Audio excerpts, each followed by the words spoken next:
दिल्ली के मुख्यमंत्री इंद्र केजरीवाल आज बंगाल के दौरे पर हैं। इंद्र केजरीवाल के कोलकाता पहुंचने की खबर से उनके समर्थकों में हर्षोल्लास का समा देखने को मिला।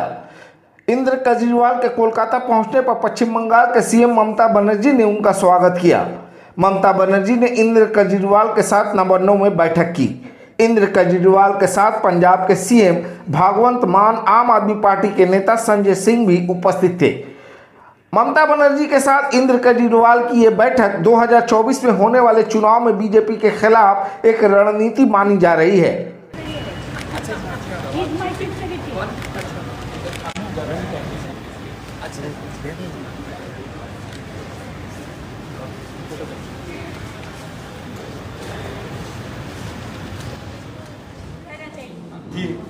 So they will just receive and then they will go.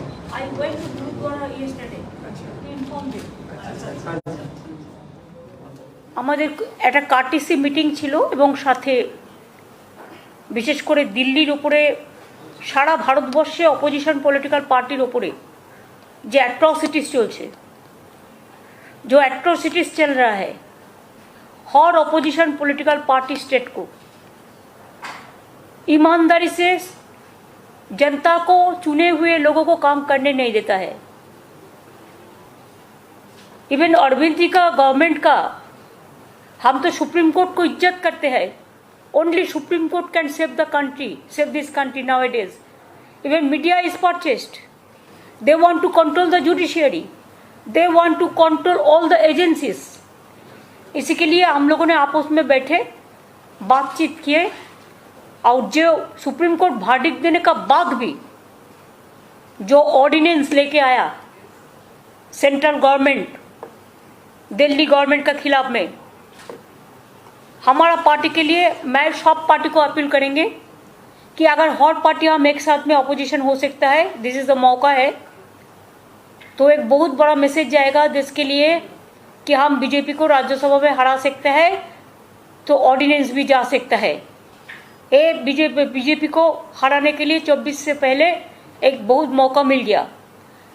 हमारा पार्टी से हम डिसाइड किया है हम ये ऑर्डिनेंस को विरोध करेंगे और हम सुप्रीम कोर्ट का पास हम इसको जस्टिस मांगेंगे। अभी हम अरविंद जी को दे रहा है माइक, अरविंद जी बोलेंगे, इसके बाद मान जी भी है।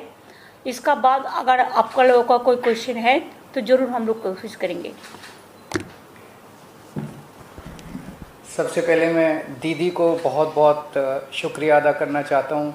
इतना वार्मली हम लोगों को वेलकम किया, इतना प्यार, हमेशा दीदी का प्यार मिलता रहता है हम लोगों को, हमारी बड़ी बहन की तरह है दीदी।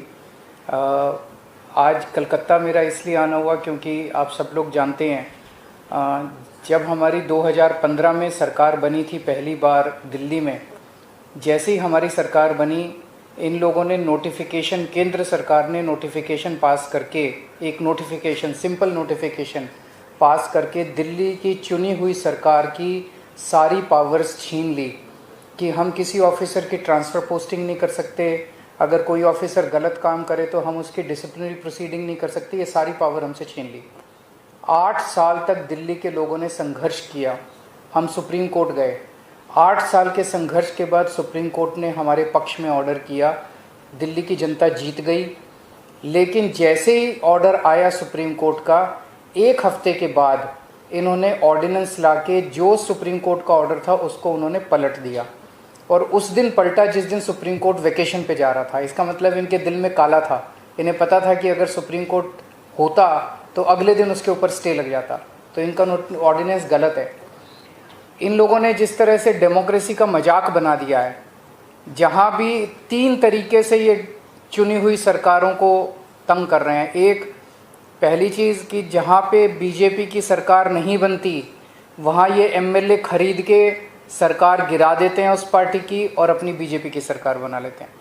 दूसरा, जहाँ बीजेपी की सरकार नहीं बनती वहाँ ये ईडी और सीबीआई को इस्तेमाल करके दूसरी पार्टी के एमएलएज को डराते हैं, धमकाते हैं, उनको तोड़ लेते हैं और उनकी सरकार गिरा के बीजेपी की सरकार बना लेते हैं।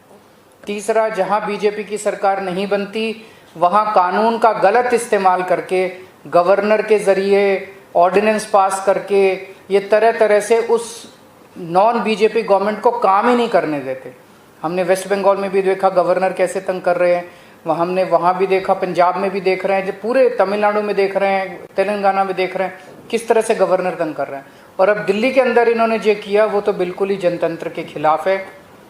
एक तरह से ये बोल रहे हैं कि हम सुप्रीम कोर्ट को भी नहीं मानते।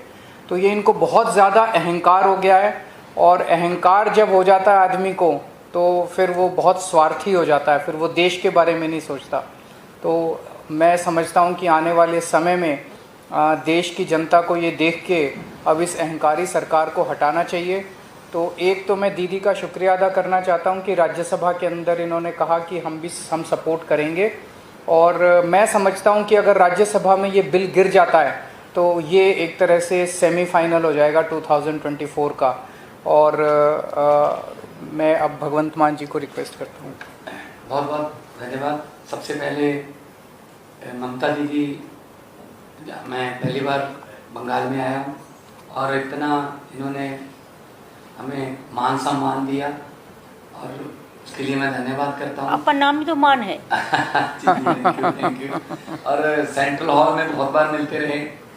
लोकसभा में जब मैं था तो बहुत से गलत जो बिल आते थे उनका मिलके तृणमूल कांग्रेस के साथ मिलके हम उसका विरोध करते रहे, वेल में भी जाते रहे, और हम बहुत से बिलों को वापस भी करवाते रहे। और जिस कमेटी का मैं मेंबर था उसके चेयरमैन जो थे सुदीप जी वो उनके चेयरमैन थे। तो FCI और पब्लिक डिस्ट्रीब्यूशन। सो बंगाल और पंजाब का बहुत जो रिश्ता है वो बहुत मजबूत है। आज़ादी का संघर्ष जब चलता था तो बंगाल और पंजाब का आपस में शेर आजम भगत सिंह भी लाहौर से सीधा कोलकाता आते थे, और यहाँ से उनके जो जितने भी आज़ादी के परवाने थे उनके साथ मीटिंगें चलती थी। अभी भी पंजाब से बहुत बड़ा नाता है, क्योंकि बहुत भारी संख्या में पंजाबी जो हैं वो बंगाल में रहते हैं। ट्रांसपोर्ट का बिजनेस है, दूसरे बिजनेस हैं। तो जैसा कि अरविंद जी ने बताया, ये लोकतंत्र को अपने पक्ष में करने के लिए कोई भी तरीका अपनाने लगे हैं सेंटर सरकार वाले। यहाँ तक कि मेरी 117 में से 92 MLA, बहुत बड़ा मैंडेट है, फिर भी मुझे अपने बजट सेशन को जो है चलाने के लिए सुप्रीम कोर्ट जाना पड़ा। सुप्रीम कोर्ट से ऑर्डर है कि राज्यपाल रोक नहीं सकता, बजट सेशन चलना चाहिए। इस लेवल तक हमें तंग करते हैं। तो अगर दिल्ली में भी तंग करते हैं, अभी स्टालिन जी की हमारे पास चिट्ठी आई कि हमारे बिल नहीं पास हो रहे। केरला के जो चीफ मिनिस्टर उनकी चिट्ठी आई कि पास नहीं होने दे रहे, 2-2 साल से जो है वो बिल पड़े हैं गवर्नर हाउस में। तो मैं ये कहना चाहता हूं आपके सामने, अगर 30-31 गवर्नर और एक प्रधानमंत्री ने देश चलाना है तो करोड़ों अरबों रुपया चुनाव पे क्यों करते हैं?